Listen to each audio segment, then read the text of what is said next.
full council meeting. Just to remind you that it's hot and to use your microphones when you speak. Okay. I'm delighted to welcome Dan Mobbs, who's the chief executive of one of my charities, the Mancroft Advice Project. And he's going to give us a short presentation. And I think we've got some slides or some such thing. A video. Oh, tremendous. Are you speaking first, Dan, or do you want the video first? If I could just say a few words first, that'd be great. Absolutely. Okay. So thank you for inviting me. And I always have to do this. Hands up, because you do a lot of voting here, so this seems appropriate. Hands up everybody who knows of MAP, just to... Well, do now. Oh, that's good. That's always good. Obviously. So yeah, I'm Dan Mobbs, chief executive of MAP. And for those of you who didn't put your hand up, we're a youth charity just in Norfolk. And we always say, whoever you are, whatever you need, we're there for you. If you're age 11 to 25. So I'm just looking around, seeing if there's any 11 to 25-year-olds in the room, maybe. And we also talk about we're changing the world from Norfolk. So we're very proud to be a Norfolk charity. We have no aspirations to be anything other than a community-based Norfolk charity, but we do try to engage with what's happening nationally and sometimes internationally. Some young people just came back from California, for example, and they raised the money for that trip themselves. So we do support that. Broadly speaking, we do advice work around social welfare, housing, mental health, and we offer that in this part of Norfolk. We do counselling work, and our counsellors are very much professional qualified counsellors, and we do youth work, and some of you will be very familiar with the Youth Advisory Board, which we support in North Norfolk, and lots of others around the county. Now, we were lucky enough this year to win this national award that the King's Fund, and for those of you who are unfamiliar, the King's Fund are a national think tank about health and social care, and we won this amazing award. And one of the good things about this was they actually came up to Norfolk, a whole production team, and made a film. So I have to make the use of this film. So I'm now going to ask for it to be played. It's only about 4 minutes long. I do appear in it, so apologies for that, but it does give a really good indication of what we do. So if you could play the film, that would be great. Thank you. During high school, I was being bullied and I got beaten up every single day after school. I was scared to leave my house. I just felt alone. 1 in 6 school-age children experience a mental health problem. One of the biggest predictors of stress is not feeling like you have any control. So services being led by young people is absolutely critical. We're MAP. We work with young people aged 11 to 25 in Norfolk. Young people could come to us with a mental health problem, the housing need advice around benefits, work, relationships or gender identity. Not solving those issues can lead to them needing more specialist support later in the day. So it's really important to solve those problems. Our therapeutic approach is young person-centred. Everything starts with a goal that a young person has for themselves. But it goes right through to opportunities to actually have a say over how services across Norfolk are developed. MAP runs 6 of the 7 youth advisory boards, and so it's a really county-wide approach in terms of inclusivity of all young people across the county. Youth advisory boards are run by young commissioners. These are young people aged 11 to 19. They consult with over 10,000 young people across Norfolk, prioritising work that they want to happen. With the Brooklyn Youth Advisory Board, my confidence levels have grown through the roof. We've had board meetings where Norfolk County Council came along as well. I told them my story. They've now got like a police officer actually in the school, so I feel like it has made a change. In terms of mental health services, the NHS have actually commissioned a whole team of youth workers to steer those mental health services by young people with lived experience. Referrals mostly come from the commissioned clinical services for CAMHS, but also we take self-referrals. One of the projects is a self-harm project. We worked with NSFT, the main mental health trust, and also MAP. We have a specific nurse within the crisis team for children who present an A&E with self-harm, who supports them when they initially present, and then will make sure they engage with MAP, who will support them with the therapeutic offers. What we find is that the young people feel someone cares about them immediately, and it has a huge impact on them. They talk to young people and they care about what they have to say. If you suggest something moves will be made to put it in place? MAP reaches about 4,000 young people a year, and of that, 3,000 is one-to-one support. Our therapeutic work provided nearly 10,000 sessions of counselling, and that reached over 1,000 young people. Young people access us with so many different issues. Drugs and alcohol is an issue. 2/3 of people accessing our advice service have experienced housing and homelessness problems. A young person might need to get to a hostel in Great Yarmouth and they're in Norwich. We have emergency funds give them a small amount of money to buy a bus ticket.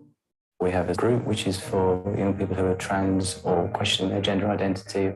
We also provide a group on a traveller site in Great Yarmouth in their familiar environment. So this is really important to us to offer things in different ways. We've been working with MAP in partnership for over 10 years now. Great organisation, incredible values. They're really embedded within communities, and young people engage incredibly well because of that approach. MAP definitely facilitated a space where I could ask questions and learn a lot. I honestly don't know how I've grown into this person. I think 12, 13-year-old me would look at me and think, wow, like you've come so far. And it's really lovely to think about.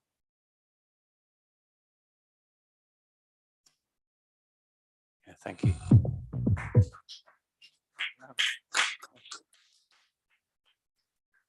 Well, a round of applause. I do appreciate that. So I thought I'd just briefly talk about some key trends that we're seeing, and then talk a little bit about what we do in North Norfolk, because obviously that's the most important thing for you, I should think. So just a few key trends that we're looking out for. Obviously, you'll have heard a lot about mental health challenges, and we see that in its broadest spectrum, not just say clinical services, but also just the opportunities for young people to grow and develop their social emotional skills. So you'll know that clinical services have huge waiting lists, but you'll also know that it's difficult for young people to access opportunities locally. And there's been a lot of reduction in youth services over the last few years. The other thing that we're facing a lot is the hardship crisis, the cost of living crisis in young people living in families where they're struggling to have enough food and they're struggling to pay their bills, and young people are coming to us with those concerns in the family. And the other one that we're supporting a lot, especially in this area, but huge parts of Norfolk, is isolation to do with living in rural areas. And that's isolation to do with a lack of connection through broadband or through public transport and travel. And recently we did have the DEFRA committee the select committee to come to visit and talk to young people about their experiences of that. And unfortunately, that was cancelled literally on the day, something to do with the Prime Minister resigning, I believe. So, but that would have been a really good coup, because they were coming to Sheringham to discuss with young people their experiences living in rural areas. So just in terms of North Norfolk, we do all the services that I've talked about. So as you know, we support the Youth Advisory Board here, and they're doing a phenomenal amount of things in North Norfolk. We have 3 groups, one in North Walsham, one in Fakenham, one in Sheringham. We do work in various schools, and I was just hearing about some great work we were doing in Fakenham Academy recently, putting on self-defense classes and body confidence around bullying. The YABAs are identified 3 top priorities in this area, which is to do with mental health and body image, bullying, which is a big thing that people are concerned about, but also the environment. And we find that especially in areas like North Norfolk, where young people grow up in a beautiful environment, they very much want to protect that. You may have heard of the Smile project recently. That's locally and providing young people with mentoring that Lola Stafford do through the Youth Advisory Board. We're doing some support around self-harm and self-soothing kits. I don't know if you know, but 10% of young people experience self-harm as a way of coping with distress. We're doing some great work with the libraries locally. I don't know if anyone's seen the mural at North Walsham Library. I can see a little cheer over there. It's lovely. That was a local artist with some young people put that together. Really lovely. Doing some work at Sheringham Little Theatre over the summer. There's a talent takeover. Young people really were interested in learning about makeup and I don't know, it's the gory side of theatre, I think, as well, and that's a really popular project. And there's lots of summer activities this year, putting in Chroma, bowling in Fakenham, photography, all kinds of things. We also still provide our advice services in Norfolk, predominantly online and through our free phone telephone number. And of course, we provide counselling services in North Norfolk. We've got a base at the atrium at North Walsham High School, We've got 2 counselling rooms there, but we also will work in schools. We've done counselling in Chroma High, for example, Chroma Academy, I should say. And they take self-referrals as well as NHS referrals. And as you heard in the film, we do thousands of sessions. I can leave information and share information about how to contact us, and I'll follow up with that, so you can have that circulated in case you need to contact anyone. But final thing from me is just to say thank you for your support. We really appreciate it. We love working in North Norfolk, and it's an honour to be supported by you. Thank you.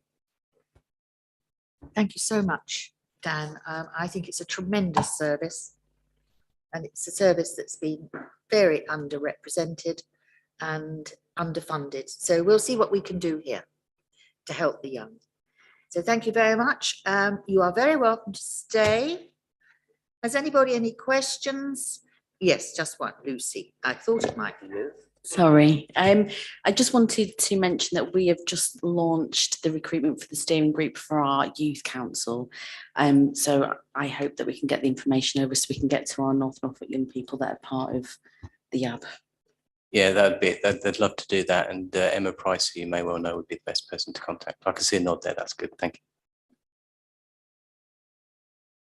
Are you whispering because you can't remember my name? Yes, I did see your hand. Yeah. Andy. I just very simply want to express how impressed I was both on the editorial and film, but more so about the essential work that you do. Became quite emotional actually, because only when you have a person, a member of your family suffer such a thing, do you truly relate to something like this. I just want to give you a massive congratulations, and I'll do all I can to support this. As far as the mural goes, I did see it on one of Lucy's intuitive posts. Yeah, thank you very much. Thank you. Dan, if you could give the email address, etc., to Emma, and she can then forward it to members, so members can be kept up to date. If you've got any information that you wish to pass through to members, we'd be grateful to receive it. Okay. Thank you. I'll do that, and I won't stay if you don't mind. But it's been an absolute pleasure. Sorry, I cannot. but I will be wandering off to the pier to get some chips and to throw some stones in the sea, because it's literally my favourite thing. So Okay. Thank you very much for your time. Thank you. Thank you. Thank you. Cheers. Can you see yourself out? Okay. See you, Dan. Thank you for that. I think it was a most interesting presentation. And they've only recently come into North Norfolk, so it'd be interesting to see how that service grows. Now, we'll go back to the agenda. Apologies for absence, please. Thank you, Chairman. I've received apologies from councillors Adams, Dixon, Fisher, Hayman, Holiday, Kershaw, Pearce, Punchard, Taylor, Vardy and Stockton. Thank you. Now, the minutes of the last meeting, which was held on the 22nd of June, pages 1 to 16, I am not going to go through 15 pages of the minutes. I'm assuming that because you are all such splendid members, you've read them all. Yes, and if you've got something to say about the minutes, let me know. You may be surprised, Madam Chairman, but I do have something to say. Okay. Yeah, it's page 4, Okay. penultimate paragraph. Says Councillor T. Fitzpatrick said members' behaviour during portfolio reports were unacceptable, didn't reflect the Nolan principles. I've reviewed that. I think you'll find it said that cabinet members' report behaviour is unacceptable. Thank you. Cabinet members, thank you. That will be amended. Anything else from anybody? Anybody noticed anything? No? Then I will ask for a proposal to accept these, please. Eric proposing. I forgot your surname, Eric. Talk about anybody else. Seaward. I'm so sorry. It happens, you know. And Andrew Brown is seconding. All those in favour of receiving this? Okay. Unanimous. Any items of urgent business, Emma? Can I ask if anybody's got declarations of interest here which they wish to announce? This is disclosable pecuniary interests, or then, and if you have, you must tell me what the nature of the interest is. Okay, no one. Okay, we'll pass on. No declarations of interest. My communications, yes. Here we go. Oh dear, now what are we going to see? Oh, this is, yes, I went to this. There was a reception, and unfortunately, the invitation wasn't given for the actual show. It was for the reception, which was very pleasant. And but I took a friend, and we were able to see a couple or three of the presentations in the main ring. So that was pleasant. It was in the evening. This is one that you went to. So this was the reception and the beating of the retreat. It was a very, very nice evening. And as you would expect from our armed forces, a magnificent display put on by them. And nice to see people from across the district, the county. This was the Chroma Pier that we went to. Excellent show. Did anybody else go to that? Yes. Well, you did because you came with me. It was good, wasn't it? Excellent. I thought it was one of the best I've seen, if not the best. And good voices this time. And there wasn't anybody sort of needing help. They were very confident. Yes, next one. This again, Virginia came with me to this. This was last Thursday, and it's a magnificent venue. I hadn't realized that we had this wonderful array of tennis courts there, and apparently it's the fourth in line after Wimbledon and whatever the other ones are, Queen's and Eastbourne, and Chroma is fourth for grass courts. Very nice. We had a barbecue, and I have to tell you, I'm not a great fan of barbecues because I do tend to drop everything down the front of me. But this was, Virginia looked after me very well and got me a sausage and a meat burger without the bun and some salad. So I didn't have to drop it all down the front. Unlike some other person I could mention who had a hot dog. No, you didn't. I'm sorry. I'm only kidding. Now, this was on Sunday. I went to Great Yarmouth with the Lord Mayor. It was the civic service to say thank you to the members of the council for their service. And this is the second time I've been to Great Yarmouth since I took office. And it's a magnificent building. I'd never been there before. It really is quite something. A very nice service, and they do have some marvelous cakes afterwards. I can tell you that. Coffee and cake. Went down a treat. Yes, is that it? Yes. Now I will tell you now that since I started in May, I have been to 15 civic functions. I feel, and 6 of them were in church. So I feel quite holy. But it's been very pleasant. Thank you. Now, leaders' announcements. Eric's going to speak on Tim's behalf. Right, thank you very much, Madam Chairman. I will, there's a few brief communications tonight in Tim Adams' absence on maternity leave. First of all, I'd like to take this opportunity, and I'm sure council colleagues will share with me, to congratulate Tim and Amanda on the birth of their baby Ella on the 18th of July. I should also like to thank the Norfolk Fire and Rescue Service colleagues across North Norfolk for their responses over the past week, 10 days, in fighting a number of field and wildfires in the district as a result of the hot temperatures and very dry conditions.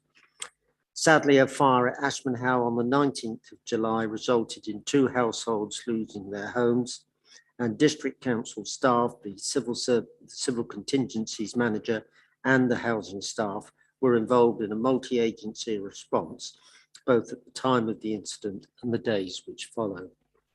We should therefore take the opportunity to remind local residents and visitors of the exceptional conditions which prevail at the present time and discourage the use of barbecues in open areas, discarding rubbish and cigarette ends. Given the ongoing dry and hot temperatures, we have introduced a temporary ban on smoking on Chroma Pier to reduce the fire risk associated with discarded cigarette ends as a potential source of ignition on the very dry decking boards. This is a precautionary measure which we hope residents and visitors will understand.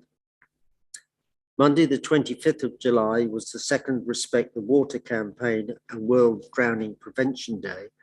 And with 45 miles of coastline, large areas of the Broads and other areas of open water in the district, we take this opportunity to thank our colleagues in the Royal National Lifeboat Institute Beach Lifeguard Service, but also the RNLI and local volunteer lifeboat services for their partnership work with us to keep our residents and tourists safe in these environments.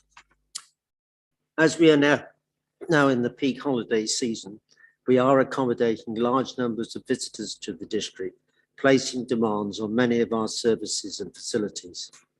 The council operates an evening and weekend out of service, such that contact can always be made with a duty officer outside of core business hours in case of emergency reporting about our facilities, issues of antisocial behaviour, noise nuisance, unsafe structures or critical incidents. Members of the public and local members can access the out of hours duty officer service by calling 01223 849 782, from which a response will be assessed and additional resources mobilised as necessary. Please bear in mind that over the coming weeks, many of our staff will also take periods of leaves, such that if local members wish for an early response to an issue, it would be best to contact service email addresses rather than trying to contact individual officers by email. There has been some movement on the nutrient neutrality issue over the past week, with a ministerial announcement made last Wednesday, the 20th of July, followed by a letter to local planning authorities from the government's chief planning officer last Thursday, detailing proposals being developed by Natural England to develop a strategic mitigation strategy to address the issue of water quality through the development of some form of developer credit schemes. Officers are involved with colleagues across Norfolk in further meetings and conversations to understand how this strategic mitigation scheme might be implemented, and will keep members updated as to progress. A short briefing note on this issue was sent to all members by Mark Ashwell, Planning Policy Manager, on Monday of this week, detailing the current position.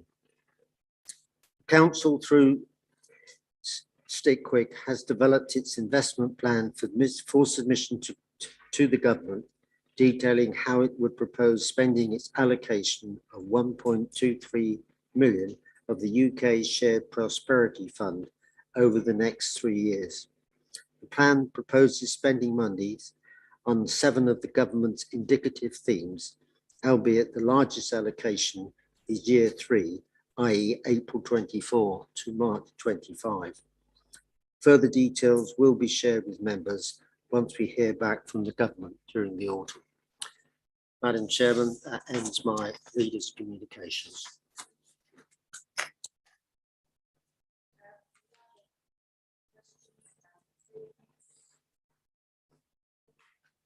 None received, Chair.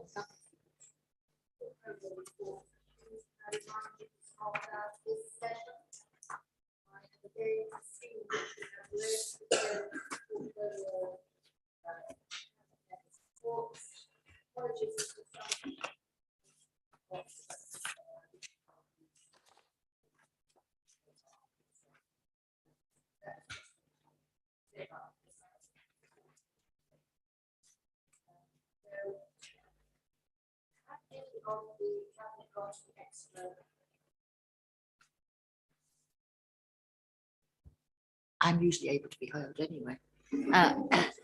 Have any of the members of the cabinet present anything extra to say in over and above their reports? No. So are there any questions from members about the reports? Councillor Cushing? Sorry if I get turned on. A broader question, if I may, to Councillor Seawood. At the last full council meeting, members will recall that some of my colleagues and I asked the leader some questions, which he declined to answer on the grounds that by convention, this and other councils' questions relating to staff were not answered. I and many other in the chamber are probably not familiar with such a convention. Now, my colleague, Councillor Dixon, who has unfortunately gone down with COVID, has written to the leader asking him to explain where that is referenced at NNDC and how that's shown to be an established custom or practice such that it could be recognised as an accepted convention. But Councillor Dixon received no reply, I guess on the grounds that Councillor Adams obviously is on paternity leave. So on the basis of that, could I ask Councillor Seawood, please, if you are familiar with this convention and can explain where it is referenced, please? Can I thank Councillor Cushing for his question? I am aware that Councillor Dixon has written to Tim Adams. Guidance, as I am advised, has been sought from the monitoring officer, and I'm sure that when Councillor Adams returns from maternity leave, a response will be given to Councillor Dixon. It's also my understanding that the Chief Executive has offered group leaders the opportunity for a meeting if to wish to clarify a number of issues around this matter, including the question which you've asked. I'm not aware at the moment that that has been taken up, but if you would wish to take that up, I think that would be the best place for this, for the question you posed to be answered and to be given an informed reply. Thank you. Thank you. Thank you. John? Thank you, Chairman. It's just a small point, actually. I noticed on 3 of the pages in the reports, 27, 43 and 51, it doesn't give the name of the portfolio holder. Now, I know it's not a major thing, but it is helpful if we know who that officer is. I'm sure it's just an error. John, I did mention that just before we started. Did you? Yes. Did you? I apologise. I should have listened. That's perfectly all right.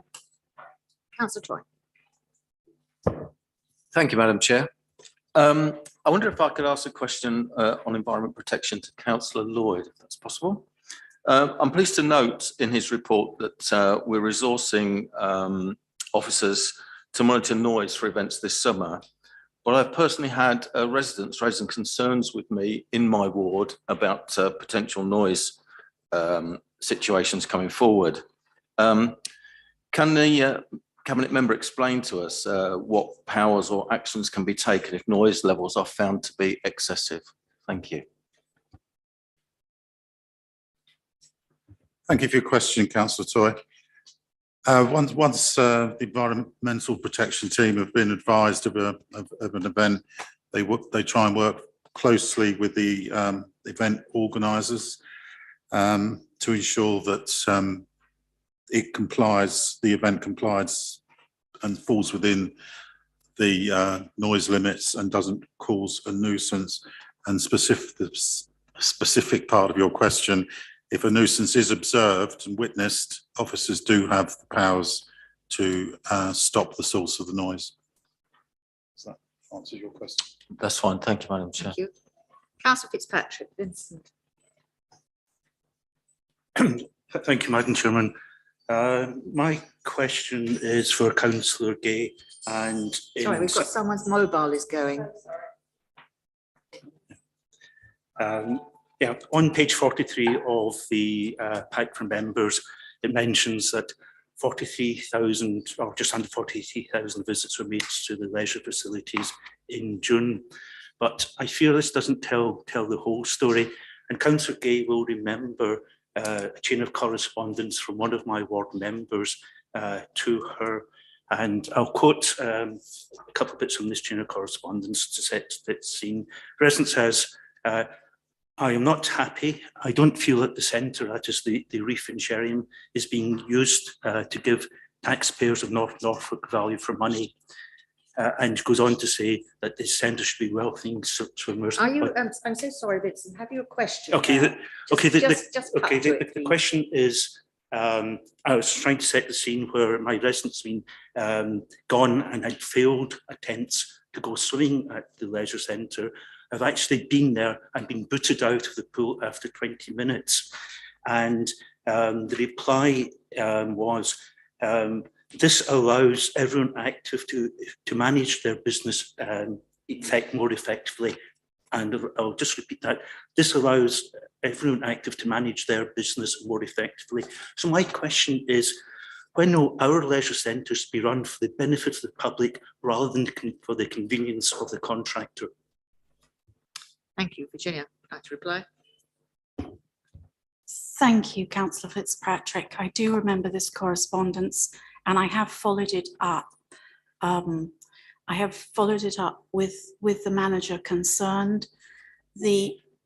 As far as I can gather, the difficulty in that particular case came about because after COVID, everyone active has enacted a system of booking to go for swim.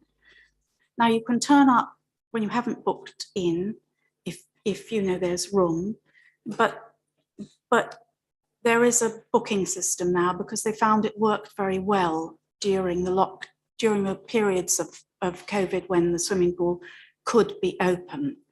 The being booted out of the pool is something that I had great concerns about, and I agree with you that I don't understand why that has happened. I have raised it, as I've said, within this council, and it has been raised with everyone active. So that has been followed through on. As far as I'm concerned, I haven't yet received a very convincing explanation of why that happened to that particular resident. I think the explanation given was that there had to be cleaning going on at that time, which, as I say, didn't seem very convincing to me. So all I can say is that I will carry on pursuing this because I am concerned about it, as you clearly are. Thank you. Thank you. Madam Chairman, if I may ask a supplementary. So thank you, Councillor Gay, and you've answered some of the specific issues, but the overarching issue is that the leisure centres have been stated as being run to allow everyone active to manage their business more effectively. And for example, Fakenham Sports Centre, the changing rooms close half an hour before closing time. That's effectively closing at Sports Centre half an hour early. So the question is, when will our 6 leisure centres be run for the benefit of the public rather than the convenience of the portfolio? I think that's point of order, Madam Chair. Yes. You've added a supplementary in there, and I let you do that, which I should not have done. But the point is, you came back to the same question again. Yeah, so, because it wasn't fully answered, Madam Chairman. I think that our portfolio holder has explained that she was not satisfied or she isn't satisfied, so she'll follow it through and let you know. Okay, that's as much as we can do. I'm afraid my specific question has not been answered. Councillor Brown's raised a point of order. Thank you, Madam Chairman. Point of order I wish to raise is that Councillor Fitzpatrick is simply repeating the points that he made in his initial question, and therefore his supplementary question is not on a different aspect. It's null and void, actually. So. Of what Councillor Fitzpatrick is inquiring about, and therefore I would ask you to rule this out of order. Yes. I'm happy to assist. Yes. Members may ask one question and it needs to relate to council business, which affects the council's area. There can be a supplementary question which needs to either relate to the first question or something that was provided in the response. it wouldn't be able to be exactly the same question repeated. Which yours was, Vincent. Just a moment, you're not on my list, I'll just put you down. Paul Heinrich, Councillor Heinrich. Thank you, Chairman. Question for Councillor Brown, relating to nutrient neutrality. We've had a recent ministerial statement and a detailed briefing note from Mark Ashwell, but there still appears to be little shortening in the timescales for dealing with this issue. My question is, given that developers are going to have to either fund their own scheme or pay into the National Nutrient Mitigation Scheme, whatever that is meant to be, how is this going to affect viability and in particular the provision of affordable homes on new developments? Thank you. Thank you, Councillor Heinrich, for your question. And before I address it, I just want to acknowledge the work that my predecessor, Councillor John Toy, has undertaken in this portfolio between September 2020 and June of this year, and to pay tribute to his competence, to his enthusiasm and his ability to work cross-party and assist members across the council of all persuasions with matters relating to planning and enforcement. And I am pleased to accept the offer from the leader to take the portfolio over from the 1st of July. We've already heard in the leader's communication read by Councillor Seward that there is at last some constructive movement to add to the, if you like, embargo announced suddenly in March, which effectively prevented any building of overnight, new building of overnight accommodation. Now, the early indications following that embargo is a slump of between 50 and 70% in new building. Now, that represents nationally, since March, 100,000 properties being affected across the UK. That's a third of the annual target of 300,000 properties that we aim to build in a year. So it's only natural on a simple supply and demand understanding that less properties built will affect viability in our areas that are under the nutrient neutrality restrictions. And this will limit developer contributions, and therefore it will limit and restrict affordable housing moving forward, which is a real concern to every authority affected, but particularly here in North Norfolk. So until more mitigation schemes, such as investments in wetlands and woodland by developers, are established to provide a simple and efficient way to unlock development, nutrient neutrality will be a significant obstacle to meeting the housing need and tackling housing affordability. That's not my analysis, that's the analysis of Savills, who are leading authorities in the field. As we know, last week, DEFRA and DLUC, acronym for Department for Levelling Up Housing and Communities, and Natural England, their consultants, clubbed together to announce that measures will be imposed on water companies to reduce discharges by 2030. This will address part of the problem at source, and it's hoped that in the near future reduce the need for a neutral approach to development eventually.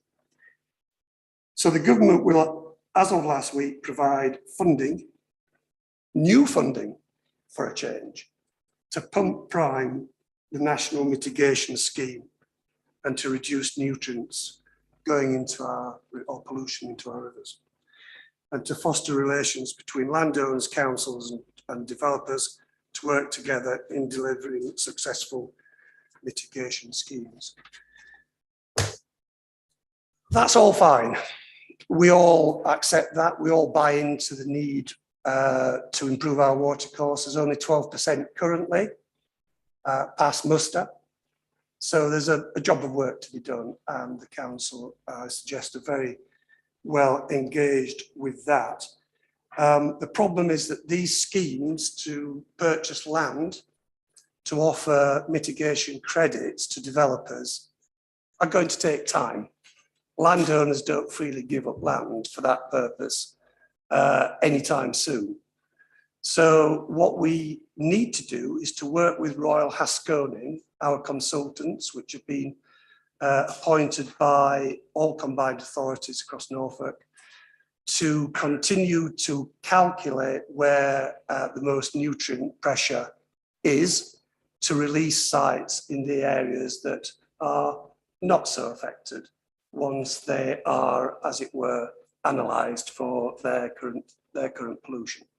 And we expect that by September, we can probably release some schemes, but the full audit will not be done until into the new year. Yeah.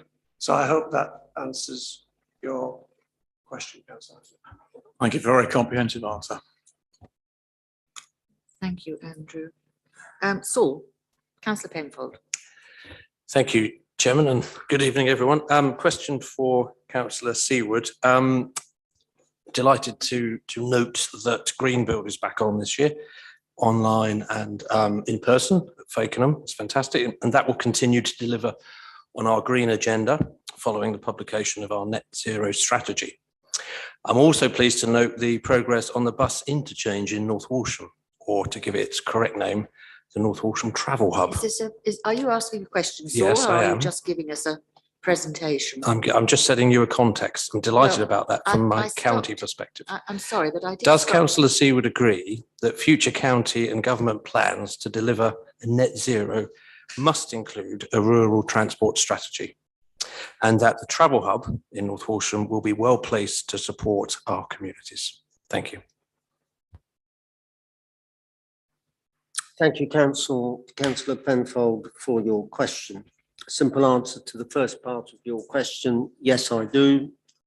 A rural transport strategy, in my view, is urgently needed. Yeah. The challenge faced by many of our rural communities, not just here in North Norfolk, but across the country, is one of isolation. It makes these communities highly car dependent. And when families or individuals do not have access to a car, then real challenges are presented to them, both in young people seeking education, training and work, and also particularly for our older population who either don't drive or can no longer drive. So the need to have a rural transport strategy is important.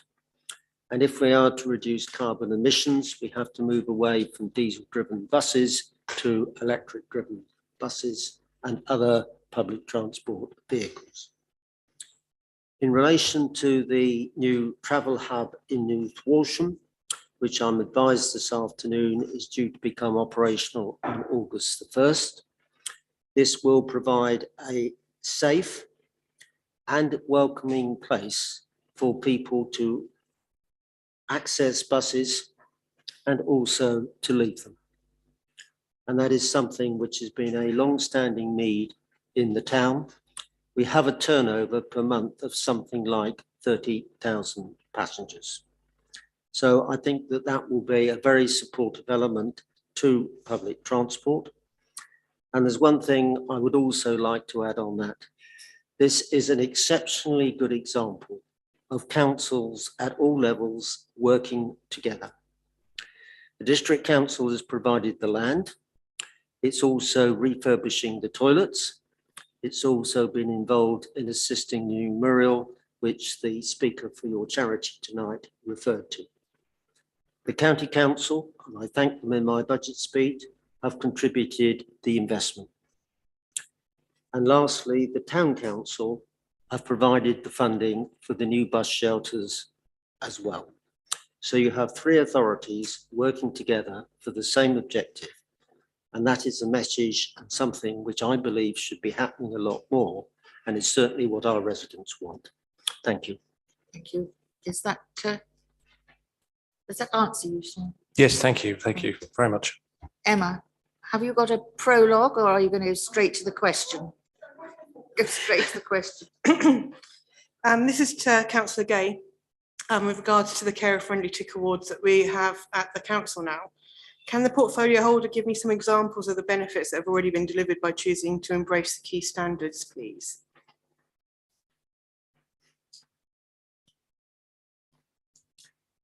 Thank you, Emma. I think on this, what I'd like to say is the first benefit is that it's raised awareness throughout this council.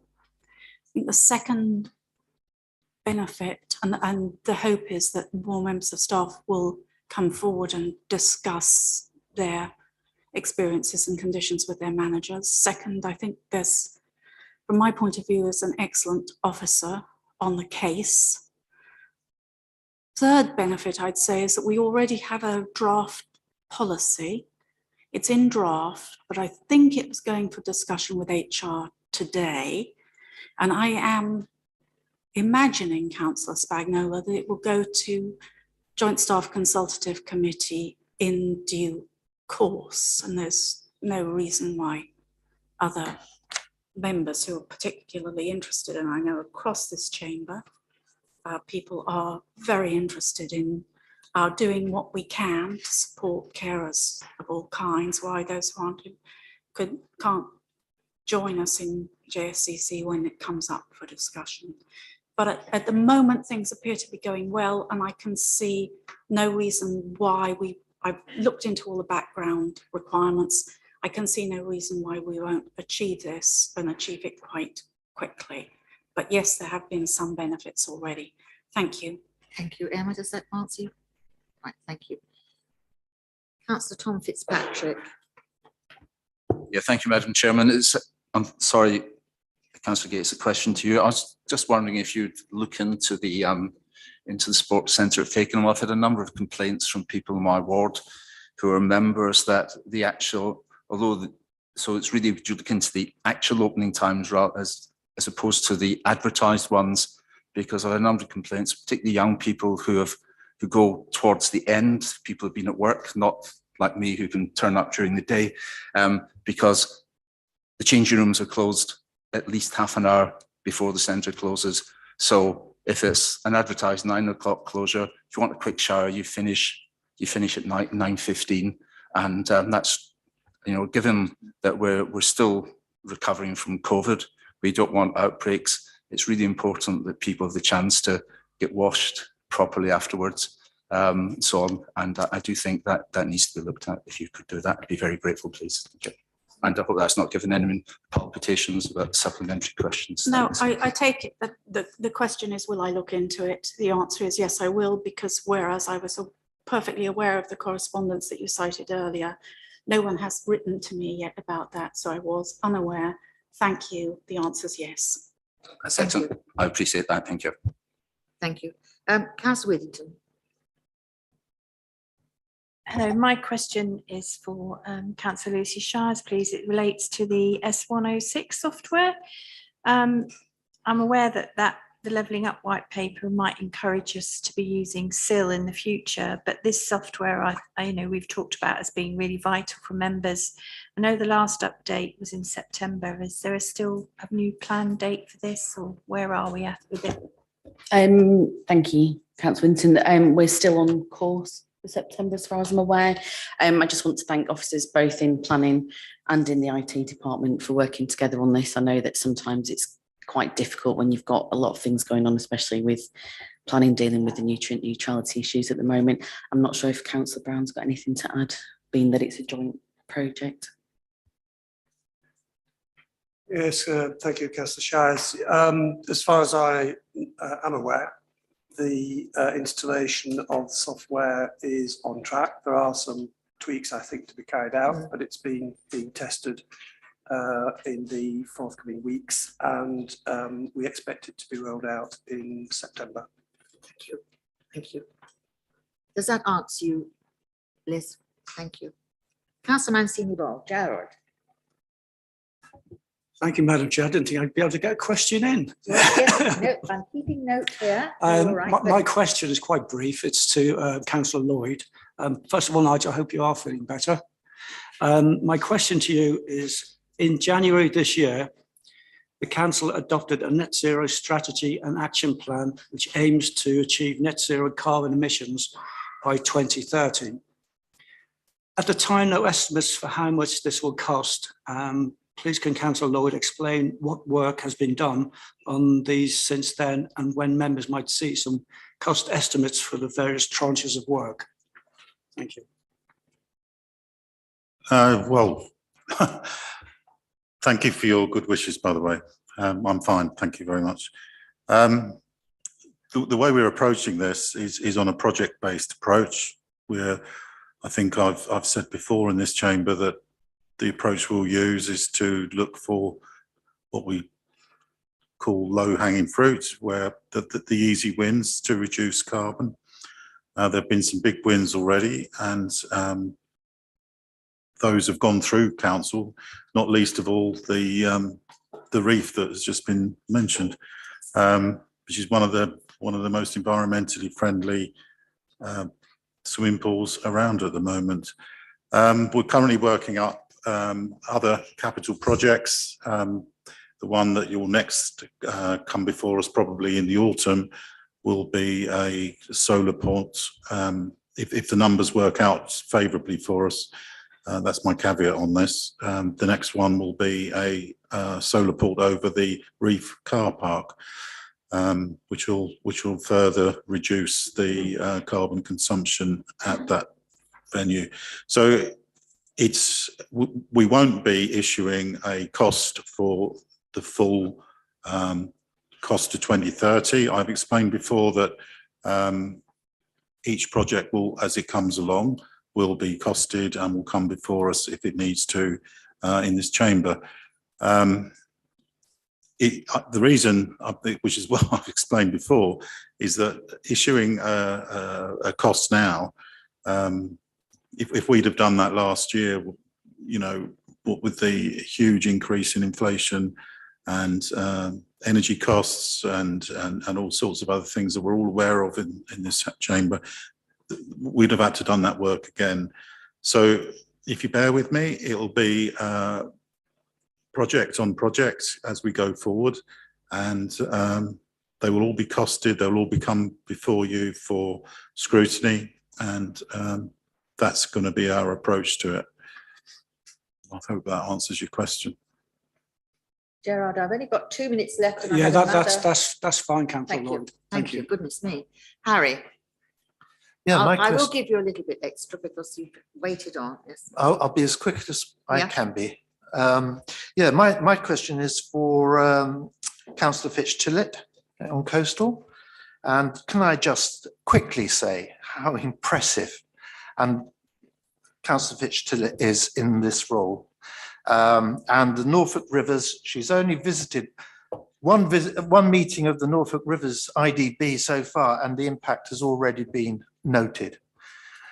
So I'd just like to quickly ask, given that it looks like we'll be holding the line, particularly between Sea Palling and Winterton, could we ensure that the Department of the Environment adhere to our high standards of environmental care, especially in the concrete they use? Thank you. Thank you, Harry. I'm a little bit embarrassed with all that.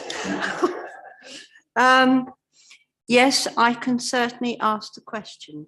Obviously, the Environment Agency is the Coast Protection Authority for your stretch of the coast. But we do have Kelly Fisher from the Environment Agency as part of CPE for a couple of days a week. I will raise it with her. And when I was at Flood and Coast a month ago, something like that, I did actually have a conversation with a supplier of environmentally friendly concrete. So yes, I agree with you. I will raise it with Kelly and I will point her in the direction of the firm concerned, although she was, I think, at Flood and Coast and she may well have already seen them, but very good point. Anything we can do has got to be good. Thank you. Thank you. When we finished this session with 20 seconds to spare. You certainly did. You certainly did. No, I'm sorry. I'm sorry, Andy. The session's finished. Yes, ask him after. Can I just remind everybody that when it's a question at this time, it's a question. I know it's as it's been pointed out, to give the background of the question, but it does take up time, and it means that if there is anybody else with more questions, they can't speak. So please try and keep the prologue and the preambles out. And that applies to everybody in here, including myself. But thank you, some very good questions today. I'm pleased with them all. Now, recommendations from Cabinet, item 10. No recommendations, nothing else has come up, I don't think. No, absolutely. Recommendations from overroom scrutiny. These were considered at full council on the 22nd. Nothing else has come up. No. Recommendations from the Constitution Working Party, 7th of June. Now, I think Councillor Varley is going to present this. Yes, thank you, Madam Chairman. Good evening, members. So the Constitution Working Party met on the 7th of June, and you can see the recommendations laid out before you. I would first of all just like to take this opportunity to thank Officer Denny for producing these minutes and sharing them within the agenda. This edition provides context and allows members greater insight into our proposed recommendations. Our first recommendation is strengthening the position for estate matters, providing greater clarity on wording within the Constitution relating to acquisitions, proposals, and leases, and ensuring therefore that these transactions are more efficient. Our second recommendation is for full council to initiate the process for recruiting 2 independent persons to be a part of standards and code of conduct panels when required. The recruitment of 2 independent persons will allow greater resilience. This would ensure that NNDC was following best practice recommendations. And I would just like to finish, Madam Chairman, by saying I'm more than happy to propose these 2 recommendations and that these should be taken and voted en bloc. Thank you. Just one moment, please.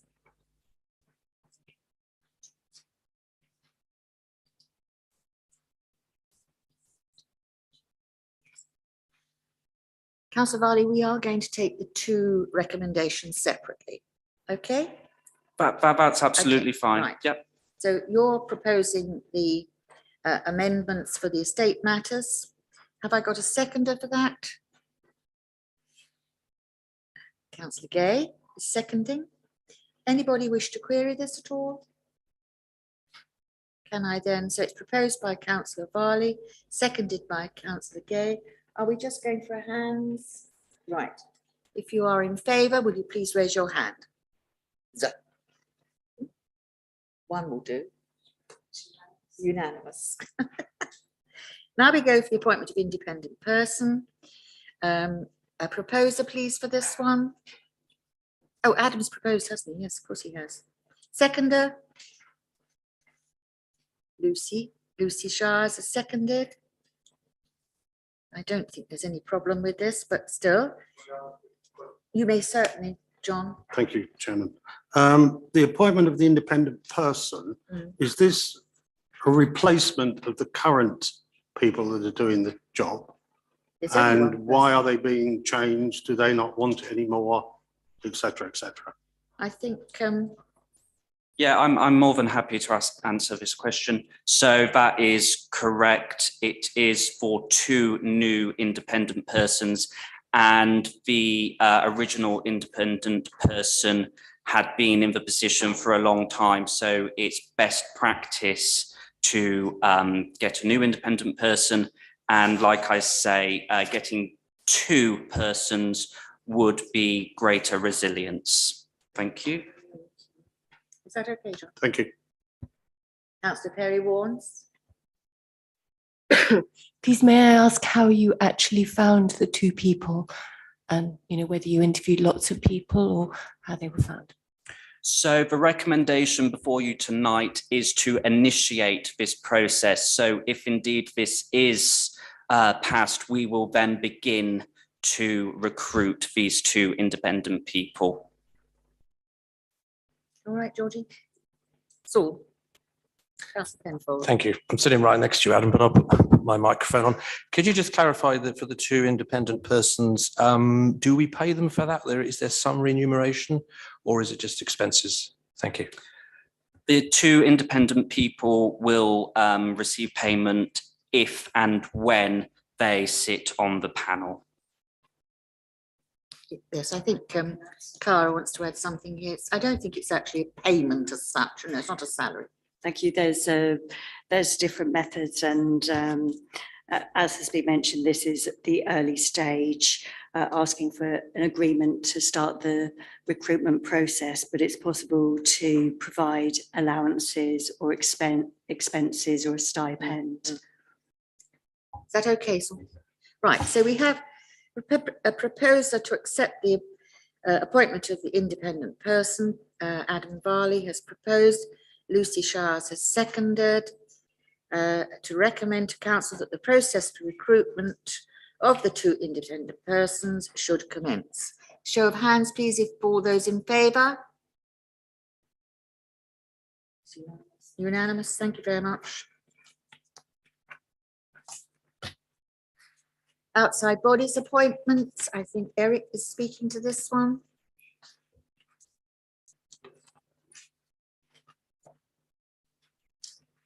Right, thank you, Madam Chairman. Yes, on the Norfolk Rivers Internal Drainage Board, the number of representatives from the District Council goes down from 5 to 4.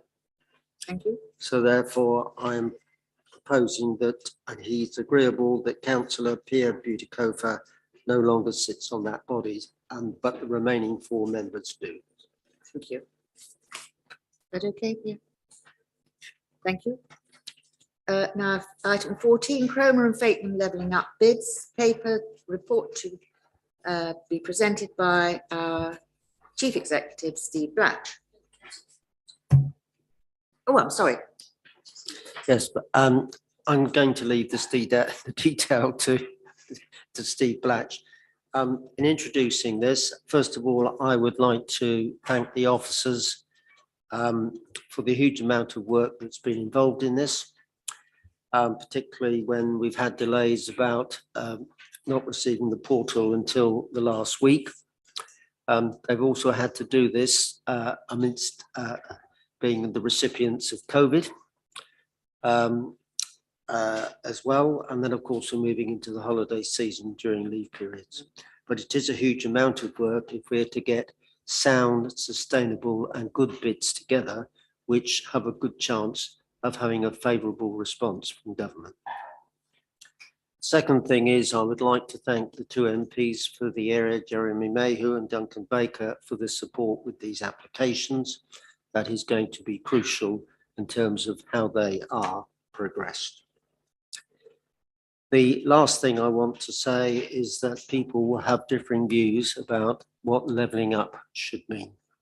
The position that the council is placed in is that when government grants are being offered, we have to submit applications which have the best chance of meeting the criteria and receiving funding under that criteria.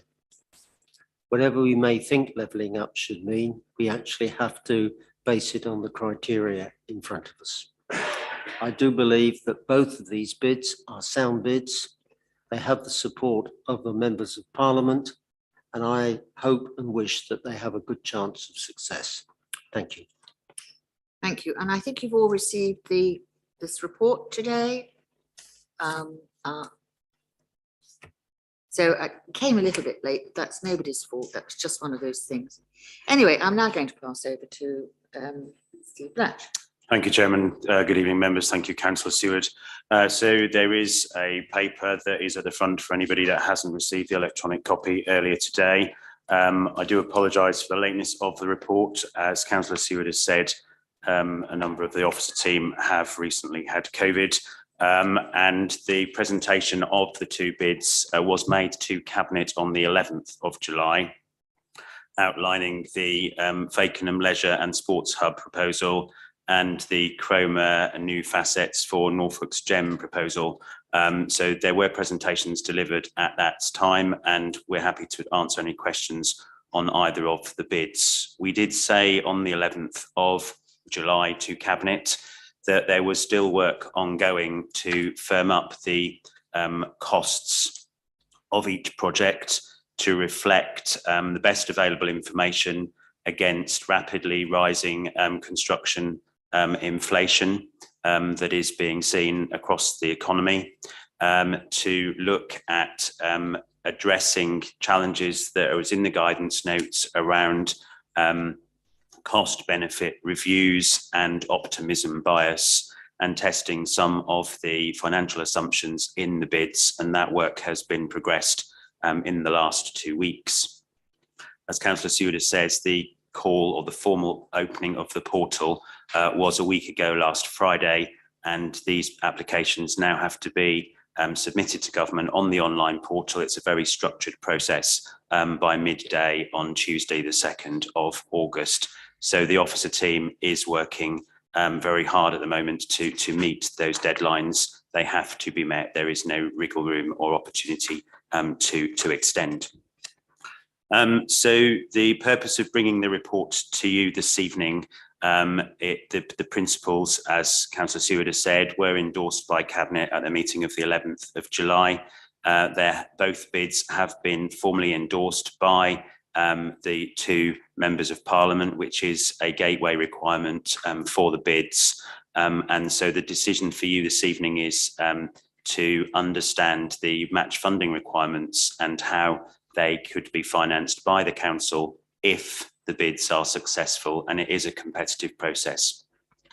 I believe both of the bids are highly ambitious and lay out the council's ambition in accordance with our quality of life strategy that seek to improve health, well-being and facilities for our rural communities and tourist visitors. And so I think they are both well-grounded, both in terms of the council's aspirations, ambitions, and also the government's levelling up criteria. So in terms of the Broadland constituency area for the Fakenham Sports and Leisure Hub, I'll ask Steve Hems, who's been leading on this with Linda McGilligan, to outline the financial implications of that bid for you. And then I will come back, if you like, and make some reference to the Chroma proposal. Thank you. Thank you. Good evening, members. So for the benefit of those of you who weren't or haven't seen the Cabinet papers or the presentation on the 11th of July, just very briefly, the Fakenham bid, the Fakenham Sports and Leisure Hub, is an extension to the existing trap lane facility at Fakenham. The intention is to add to that current structure a 25-metre swimming pool with a movable floor. In addition to that, a fitness suite to the front, which is the purple area, along with some associated reception area, and to rearrange the internal layout, which is highlighted in orange on this layout plan, in order to preserve some community use that's being lost on the remainder of the site, but also in order to facilitate the wet change facility that's called, that we call the village change area, and to make sure that there is no detriment in terms of the space provided for the current multi-use space and dance studio, fitness studio that's used for classes. In addition to that, there is an intention to provide a 3G pitch to the north, which is shown on that plan, and you can see it there in terms of the layout of the buildings. The 3G pitch, which is the dark green, and the slight relocation of the current cricket area that is currently further to the close to the existing buildings. We have allowed within the provision around £1 million for carbon reduction measures. That's both in terms of retrofit to the existing structure and provision in order to manage the amount of heat and power that the swimming pool will naturally use by virtue of heating and the additional facilities that are there. But we haven't specified within the bid what those will be at this stage, on the basis that we want to make best use of available technology at that time. And also there is the potential, if we just install everything, that they will work against each other and not be as efficient. So we will take advice at the time of the design of this final design to make sure that we're maximising the benefit that we're able to deliver. For the benefit of members, there are some visualizations. That's what the intended extension will look like. If you look above the Fakenham Leisure Centre sign, you'll see a slightly curved roof. That is the existing sports hall structure. And so this sits in front, but sits, I think, very, very comfortably in terms of its design and the aspect. And you will see that both the swimming pool and leisure have view so that people can, it gets natural light into the building, etc. There's another external visualization just showing the entrance and the fitness suite from another angle. And then there's a final internal which just shows what the swimming pool is intended to look like. We're looking at, wherever possible, meeting the Swim England standards, and including in the design is a disabled access ramp to the pool itself, and there will be included a changing place facility in the change village. So we've done a consultation process both with stakeholders, which was very widely supported, and also a public consultation. There were over 1,000 responses to that. A really good response in the time we had, the vast majority of which were fundamentally in support of the proposal. There was no significant opposition. There were a few people who were neither for nor against on the basis they wouldn't use it, and a few people who raised concerns over traffic in the local area. We have engaged FMG, who are a consultancy who specialise in this sort of sports and leisure activity. In fact, they were involved in the Reef project, and they have worked on developing the facilities with the associated costs that you would expect to do with project management and the consultancy costs and all the fees associated with that. So when we come to the costs, effectively, you'll see at the bottom of 2.2.1, the proposed value of the development is 10,951,419. That allows for those elements that I've already referred to in terms of the project costs, the build of the site of all the facilities, and also that carbon reduction allowance. What we have done in order to try and make sure that we accurately predict those costs, given the inflationary rate or inflation that we're currently seeing, is that we've used historical and real costs as of today based on the information that FMG and Real Consulting have, and those have been projected forward in accordance with the Building Cost Information Service, which is a national service that's available based on an inflationary amount that's referred to as the tender prices index. So we've tried to include as much real life cost, in terms of the point at which that construction or contract will be let. As Steve Blatcher alluded to earlier, the government has within the bid set out an expectation that successful bids are likely to include a contribution from other sources, so that there will be some match funding, and that 10% is the figure that they have suggested. This would mean that we would look at a match funding contribution of £1,095,142 as being desirable, although not essential. And we have looked at where we can receive that much funding from. Fakenham Town Council have proposed or have offered the land on an extension to the the lease that we currently have. We will work that provision up, but we have valued that land and we estimate in terms of the value that we're looking at around £250,000. So that will count towards that match funding. In addition to that, there is money within the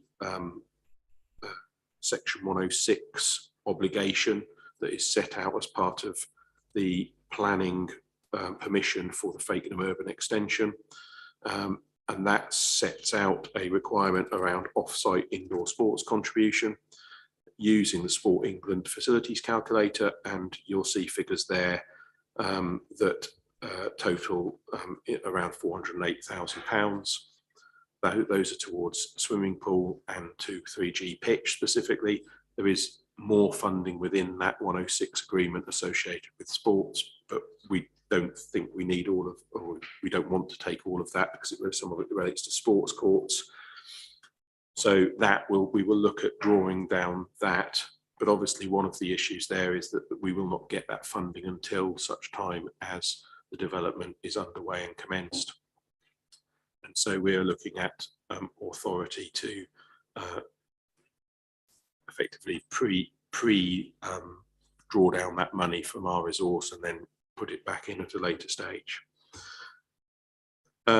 So 408,000, just over 408,000. And then the final element from our point of view is that the 3G pitch meets the strategic need that's identified in the playing pitch strategy. That is a document that we have developed, and effectively where we have looked at other sites. The potential is that the Football Foundation, who receive money through the Premier League, etc., for grassroots football, have looked at grant funding those on a proportional basis. So we would be looking at an application to the Football Foundation for funding for that 3G pitch.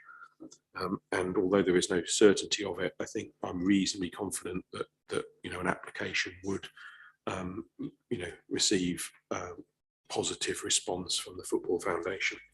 That would potentially draw down another 575,000 or more of funding through that, and therefore could be offset.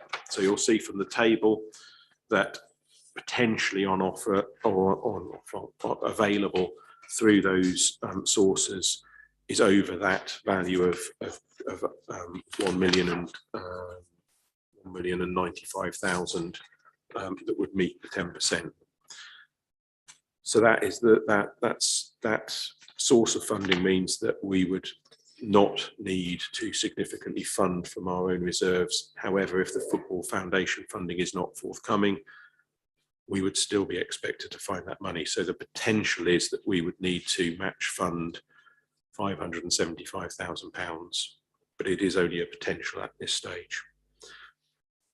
Obviously, in terms of the contract currently, the contract is run by everyone active, and any change to a contract would mean that we would need to do a contract change notice. And clearly, if you're running a significantly enhanced facility, although there is additional income from the letting of that from classes and from membership and swimming provision, there is also an ongoing cost of providing it in terms of staffing and heating, etc. FMG have prepared a business model, a financial model, and they have provided figures based on what they consider to be a reasonably robust position in terms of increases in membership, etc., set against the additional costs.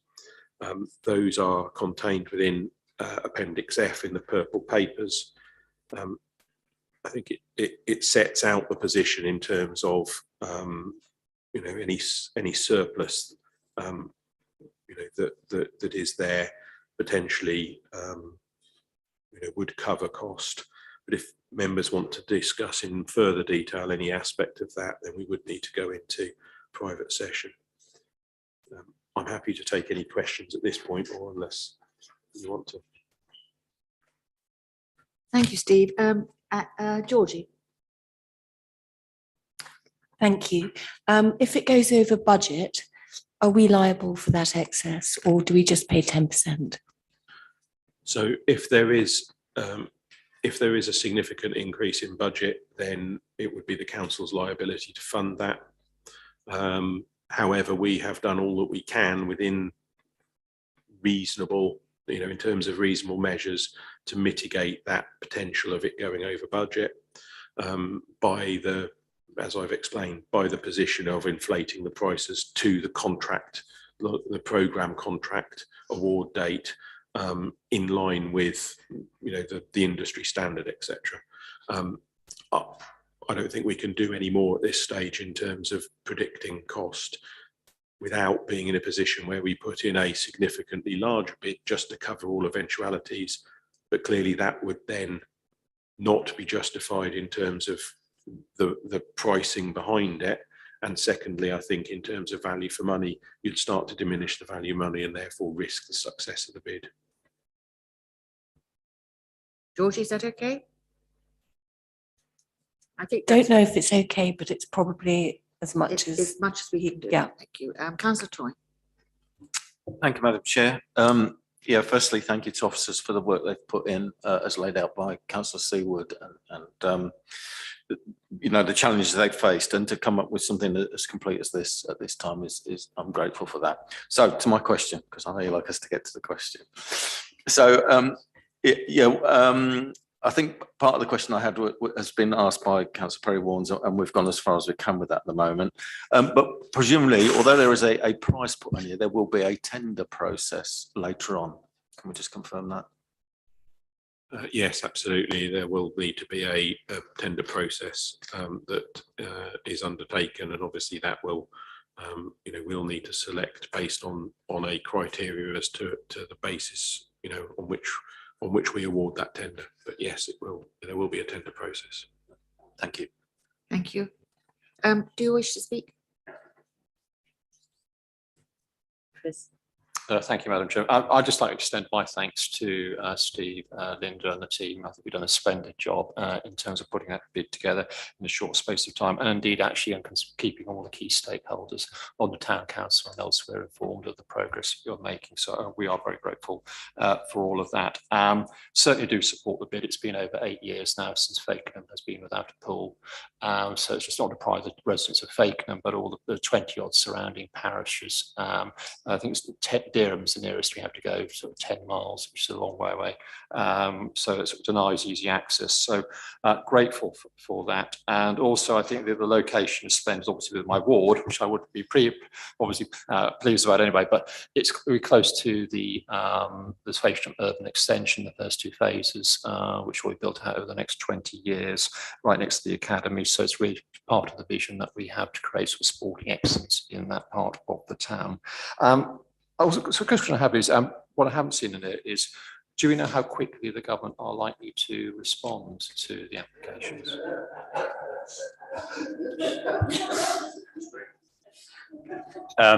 Perhaps it might be best if I take that.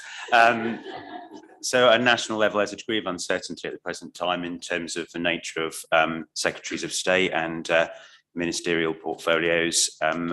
The government message to local authorities and others is that it is business as usual.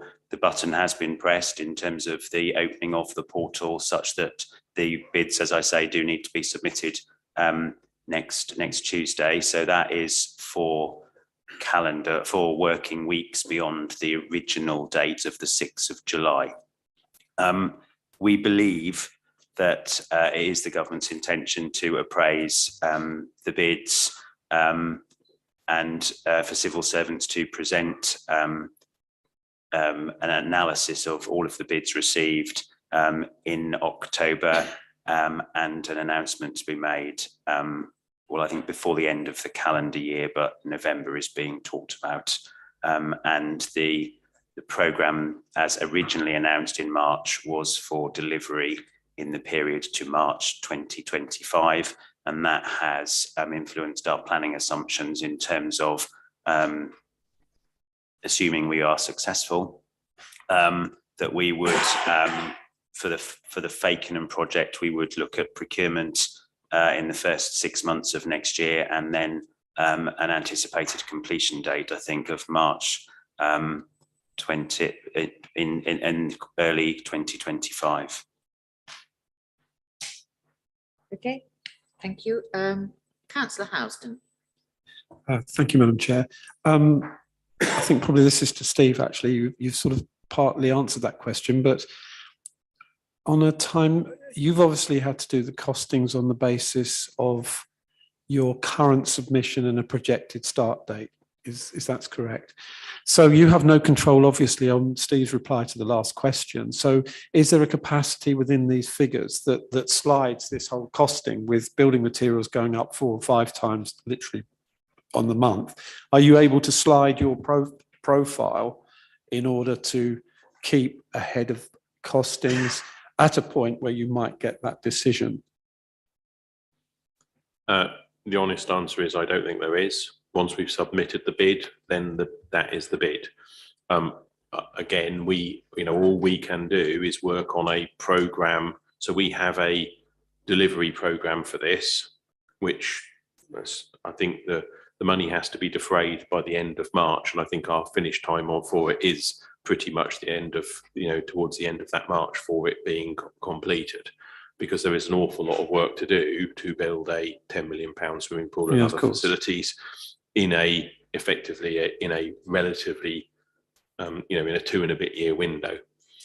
So I think the position is that it is currently possible to deliver that facility within that time frame. Clearly, if the decision is delayed significantly, it puts additional pressure within that. Equally, I think there is an assumption that costs will continue to rise, and that's probably quite valid. I think the position around that construction inflation is that the feeling is that it's probably going to find a level at some point within reason in terms of those things. So we've made the best, we've taken the best advice we can in terms of those costs. There are some contingencies built in, as you would expect. So we've done all that we can to keep those costs as realistic as we possibly can, both from a bid point of view and justifiable from the bid point of view, but in terms of recognising that there may be some additional costs beyond that you would expect us to build into any project like this. Okay, so Madam Chair, can I ask another question? May I just follow up with that? Very quickly. Yes. Please. Sorry, yeah.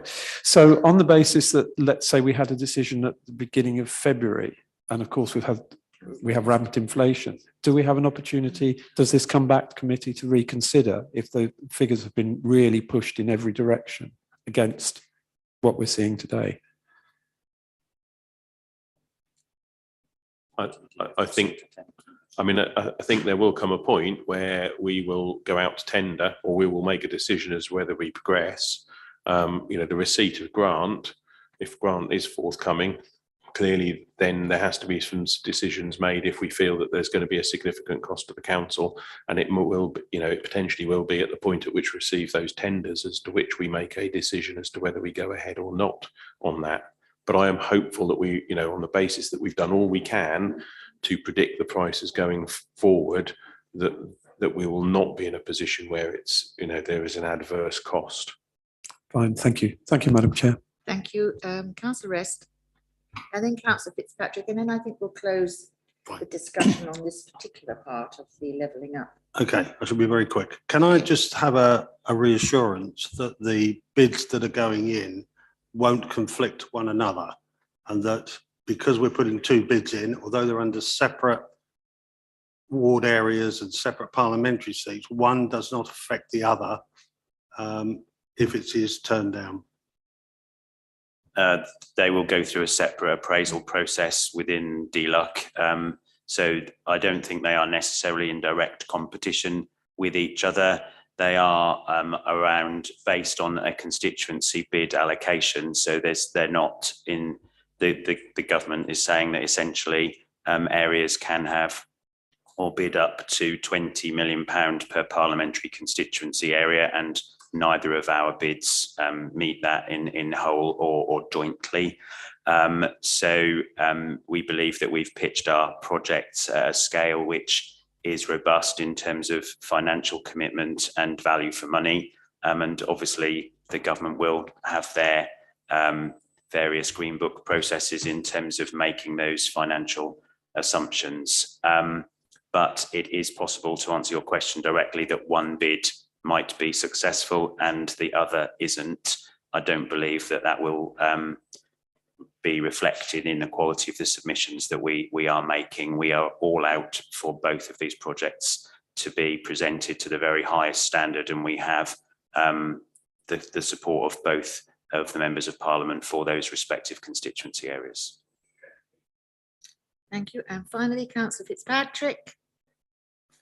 Thank you, Madam Chairman. Yeah, I'd like to thank Steve, Linda and all the officers involved in this. There's a huge amount of work being done in a comparatively short period of time, and it's a very high quality bid and good paper tonight. I think also any opportunity to get money from the government is always important, and particularly for Fakenham, which is a growing town, prosperous wider area, and these facilities are much needed, so it will certainly be levelling up. Benefit my ward as well, which actually runs into Fakenham, but I'm fully supportive of this. And I know there are concerns about inflation and so on, but I think it's really important we push ahead with this and that we make it happen. And I'll be voting in favour of this tonight. And again, thanks to the officers for all the work they've done in making this happen. Thanks. Thank you. Have we finished with this one now? Because we'll vote on this one first. Okay. So I'd like to point out the recommendations in your special paper. The Broadland constituency proposal, Fakenham Sport and Leisure Hub Flash Project, points 1 and 2. I would like a proposer for this. John Rest, seconder, John Fitzpatrick. This is to go with the recommendation as stated. All those in favour? Unanimous. Thank you very much. We now pass on to the Chroma New Facets for Norfolk's GEM project. Thank you, Chairman. So this project is slightly different to the Fakenham one in that the Fakenham is a complete project in a single location and is a wraparound project that has, it will either succeed or fail in terms of the tender process that Steve Hems has outlined to you. So not the process that of the government appraising the bid, but it is an all or nothing thing in terms of there's not much that you could amend, change, or sort of cut out of the project through a value engineering structure or process. The Chroma bid is an umbrella bid that looks to strengthen and renew the tourism infrastructure in the clifftop areas of Chroma, the public open space from the Runton Road car park down the West Cliff and the Sunken Gardens through to North Lodge Park and up towards the wild open space that is Happy Valley. There are a number of constituent elements within the overall bid, so it is essentially a package. And if the cost envelope was stretched in a way that elements were not deemed to be affordable within the overall budget, but the principle was endorsed by the Levelling Up Fund, we believe there would be scope to discuss with government a priority ranking of elements within the cost envelope that was approved. So it's not, we're not making direct comparisons. So with the previous Fakenham bid, the original estimate for the Chroma proposal was a total budget around £7.5 million. We've engineered the costs in terms of the constituent elements that are detailed in the paper, and we think that they have, at today's prices, a value of just over £6.5 million. But because of Treasury guidance, government guidance around optimism bias, there has been an assumption incorporated within the financial modelling of 30%. That would reflect construction inflation. There is opportunity for us if we package the elements, possibly by using the SCAPE framework, of which we are a partner, but we haven't gone out to tender yet. there is a possibility of that optimism bias being scaled back, but we have looked at an optimism bias at the present time of 30%. So the value of the bid that we're proposing to submit is just shy of £8.5 million. All of those assumptions will, in the same way as the Fakenham scheme, be tested as part of deluxe appraisal process for this proposal. The match funding that has been offered by Chroma Town Council and Friends of North Lodge Park is £120,000, which essentially leaves a match funding contribution to be sourced from the District Council to meet that 10% expectation of up to £730,000. What we haven't been able to assess in any detail is the obligations or liabilities the authority would have in any sense in respect of some repairs and maintenance. The authority knows that there's a requirement for it to replace the Marham's bowling pavilion, for example, on Runton Road, because that structure is failing. So the council would have some obligations in revenue terms to replace some of that infrastructure in any event. And because some of that infrastructure is failing, particularly lighting columns and those sort of things, we would have to either remove those or repair those in the next few years. And this scheme would seek to minimise those costs by investing in new infrastructure. So the figure that is included within this proposal for match funding from the District Council is £730,000, which can be financed through capital receipts. That's been discussed with Councillor Seward as the finance portfolio holder. It has been discussed with as has the Fakenham bid in terms of the council's interim Section 151 officer, Alison Chubbuck. She has signed the Section 151 declaration for both bids, subject to your resolution and decision this evening, such that the applications can be submitted within the time frame of next Tuesday lunchtime. So that being the case, the decision in front of you in respect of support for the Chroma levelling up bid is detailed in the second part of the recommendations. I'm happy to take any questions that members might have before asking your chair to take you through that recommendation. Thank you. Are there any questions for Steve? Right, Councillor Toy and then Councillor Spagnola. Madam Chair, again, thank you, Steve. Great work that's been done here. I'm a bit down the line, but I like to get in when I can about the cycling thing. Can we just make sure that it's great to see the cycling offering from the railway station. I don't know where R1 and R2 is. I don't think we have a map for that. But it's just that should we be successful, it's not just pedestrian crossings, pedestrian and cycle crossings. We consider that we have storage for people that jumped on the trains to come up here and they got all their wet weather gear, want to go on the beach, so that we make that a complete offering. I know that's down the line. We've got to get through the bid, but I do like to take the opportunity, as you know. Thank you. No, the proposal includes that visitor orientation on the Runton Road car park. So that's new public toilets, it's electric vehicle charging points, it's a changing place facility.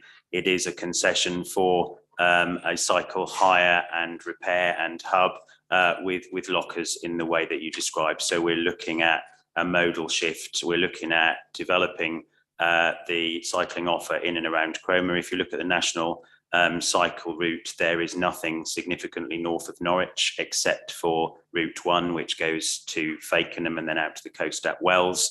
There is nothing north of Great Yarmouth. So this would seek to establish Chroma as a potential cycle hub area in support of the wider tourism offer that the town fulfills.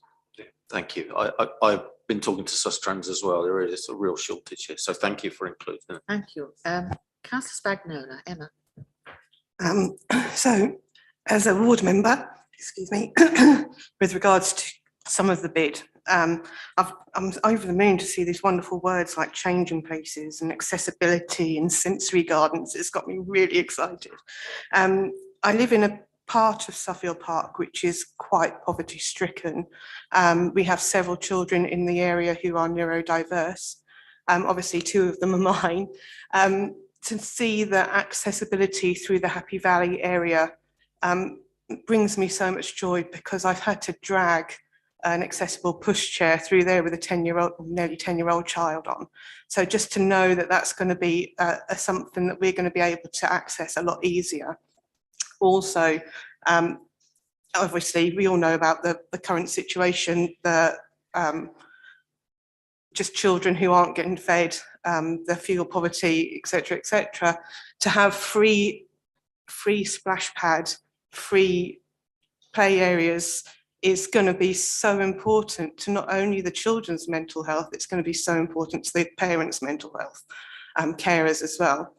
So I think I have to really thank you both, or all of you who are involved in this, for doing such a wonderful job, because you will make such a difference if we get this bid to so many people in my area. I thank you. Lucy? Councillor Shires. I'm quite moved by Councillor Spagnola's words, actually. Thank you, Emma. So I just wanted to build a little bit on what Councillor Spagnola has said, actually. Chroma has got quite high levels of inequality, and that's not just health inequality, it's economic inequality. There are a lot of homes there that don't have their own outdoor spaces. So to provide an area which is free and slightly more green than the coastline becomes in our colder months especially, is quite imperative to true levelling up in terms of well-being, health, physical and mental health. So I would just like to say thank you to officers for not just being the council of swimming pools, for being, you know, a council of more ideas of how to improve the lives of North Norfolk, really. Thank you. Councillor Penfold. Thank you, and just to echo the thanks around the chamber for the hard work that's gone into these bids. Fantastic, really very impressive. Question is, does the Chroma bid in any way, or does it need to, or should it, do you think, link up with any of our other projects? And I'm thinking around Deep History Coast, for example. If we're talking about health and well-being, does it make sense to at least reference that sort of project? Would that enhance the bid? Thank you. Yeah, there's appropriate references proposed to the Deep History Coast. There's also a stated desire that the investment being made in these areas would seek a green flag status to complement the ones that we've got at Holt Country Park, Pretty Corner and Sadler's Wood in North Walsham. So we are laying that out as an objective of the bid. Obviously, there is strong community engagement with the Friends of North Lodge Park. I think that their aspirations, if I'm honest, are quite modest in terms of they recognise their own constraints and abilities in terms of capacity, not in terms of their vision or what they would like to achieve, but they know that their ambition would take a long time to deliver. They've already invested over £230,000 in the park with that accessible footbridge and that sort of thing over the last 4 years. And so we've described that within the narrative in support of the bid. But yes, I think it does align with other investments and strategies which the council has, and we are referencing those within the application. Thank you.